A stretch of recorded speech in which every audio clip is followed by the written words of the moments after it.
If you look at the songs that came after the latest EP being Creature Songs, what was the first one you wrote for that one? The first song we wrote for that one was probably Moaning Lisa, wasn't it? No, I think it was We're Not the Same. Was it? Yeah. Well, so, most of the songs were kind of, except Heavenly Creatures, those 3 songs were kind of old ideas brought into new ideas. So. Did we mostly write them in Joel's bed? Yeah, kind of. So yeah, I think like Storms has the oldest bits in it, but it wasn't more of a. So I think someone's practicing their drumming against the wall. Yeah.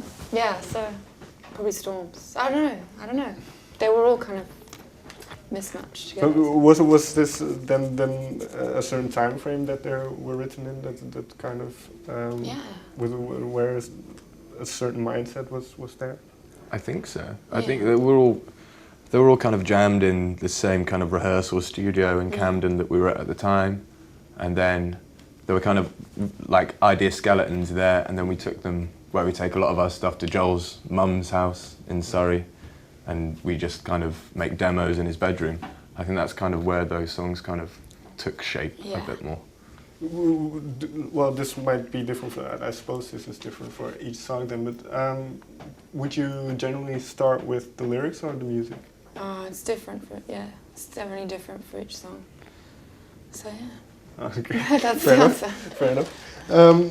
Well, there have been a couple of articles written about you where they kind of try to pigeonhole you as this certain band because of one song that came out. So what does this do to you, and especially when it comes to writing, is that in the back of your mind that people kind of have this idea? No.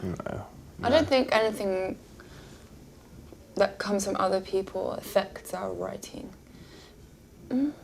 Not consciously, anyway. I think maybe in a very small way we kind of want to change people's perception as well, right? Yeah, maybe. But yeah, I don't know. Well, in what way then? Because you say you want to change people's perception? I don't know, when people just call you a grunge band all the time, it does make you want to write something that's kind of far from grunge, you know what I mean? And just be like, we're not a grunge band, we're whatever we want to be. Yeah, it's nothing against grunge, but you don't want people who don't like grunge not to listen to you because you know you have more to offer than a grunge song. Do you think this is something that's pervasive in the music industry, where people get labels and things?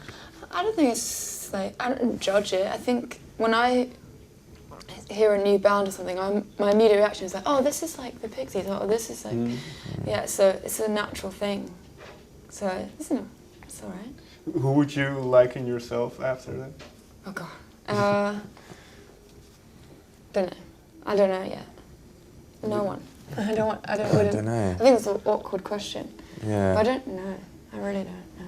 I think sometimes I say the Pixies just because they had so many different songs, and I like how all their songs were different, and same with Radiohead, all their songs were different. I'm not saying that we're as good as them or the same as them, but their method of don't stick. All the albums are really playlisty kind of, not just the same song in different forms for 12 songs. So yeah, maybe that.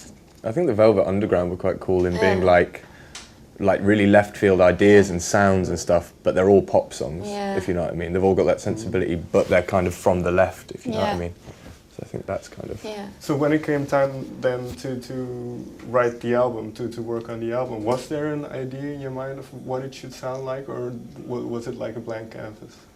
I think almost it was like we got rid of that idea of it should sound like this, which maybe had creeped into our other work, and we were just like, just do whatever's best, and don't worry. I think we used to get a bit self-conscious that nothing flowed very well, and every song was too different. Like we'd have a massive riff song and then a really quiet, delicate song, and we were like, oh no, you can't put those together because they don't work. And then we were like, oh, okay, it's like, if it feels good, then it doesn't matter, and if all the songs are good, then it doesn't matter. So no, we didn't. So would you say then that the album are the best songs that you've written over the past couple of years, or the ones that kind of fitted together the best? I'd say they're the best. I'd say they're the best ones we've written. I think there are a lot more kind of I don't know, clever moments on. It's less. I think there are less, you know, just loud, quiet kind of bits, if you know what I mean. And there are more like songwritery kind of songs, if you know what I mean. I think I might be wrong. Well, usually you see that certain songs from the EP also end up in the album. Did you start fresh, or is this the case for you as well? There are maybe, and this is still a maybe, we recorded 2 old songs, re-recorded 2 old songs, but the rest of the body of work is completely new. In what time frame was this written? Over a long time, and there are some songs that we have held back for quite a while. And we said, this is, you know, an album song, this is going to be on the album. And some we've never played live before, that are very, very new ones. So, okay. So it's also possible that perhaps a song from when you were just the 2 of you is on there? No, I don't think they not that old? No, maybe one day. Yeah. Do you have an album title yet? You can't say. Fair enough. Thank you very much for your time. Thank you. No worries, thank you.